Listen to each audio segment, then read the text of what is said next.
Hi all, ഇന്നെൻ്റെ വാട്ടായി ഈറ്റിനിടെയാണ് കാണിക്കുന്നത്. രാവിലെ തന്നെ ഞാനൊരു 5 ബദാം, പിന്നെ കുറച്ച് പംകിൻ സീഡ്, കുറച്ച് സൺഫ്ലവർ സീഡ്, പിന്നെ കുറച്ച് ഫ്ലാക്സ് സീഡ്, വൈറ്റ് കളറിലെ എള്ള് അതും കഴിക്കും. പിന്നെ കുറച്ച് ചിയാ സീഡ് വെള്ളത്തിലിട്ട് വെച്ചിട്ടുണ്ടാവും, അതും കുറച്ച് കഴിയുമ്പോൾ കഴിക്കും. അങ്ങനെയാണ് രാവിലെ കഴിക്കുക. അതിനുശേഷം കുറച്ച് കഴിയുമ്പോൾ ബ്രേക്ക്ഫാസ്റ്റ് കഴിക്കും.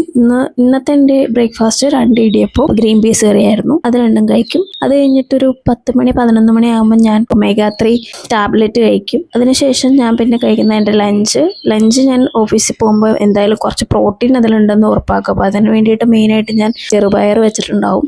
അതെനിക്ക് ഭയങ്കര ഫേവറേറ്റ് ആണ്. അപ്പോൾ അത് ഞാൻ എന്തായാലും ആഡ് ചെയ്യും. എന്നിട്ട് ചോറിൻ്റെ ക്വാണ്ടിറ്റി കുറയ്ക്കും. പിന്നെ കുറച്ച് തൈര് എന്തായാലും ഉണ്ടാവും. തൈരും എനിക്ക് ഭയങ്കര ഇഷ്ടമാണ്. പിന്നെ എന്തെങ്കിലും ഒരു തോരനും എന്തെങ്കിലും ഒരു ചാറ് ചിലപ്പോൾ ഉണ്ടാവും. പിന്നെ വൈകിട്ട് വന്നിട്ട് ഓഫീസിൽ വന്ന ശേഷം ഞാൻ കഴിച്ചതാണ് കുറച്ച് പപ്പായ കട്ട് ചെയ്ത് വെച്ചിട്ടുണ്ടാവും. പിന്നെ അന്നത്തെ ദിവസം അമ്മ ചപ്പാത്തിയാണ് പ്രിപ്പയർ ചെയ്ത് വെച്ചിരുന്നത്. ചപ്പാത്തിയും പരിപ്പ് കറിയും കഴിക്കും. അപ്പം അത്രേ ഉള്ളൂ. ബൈ.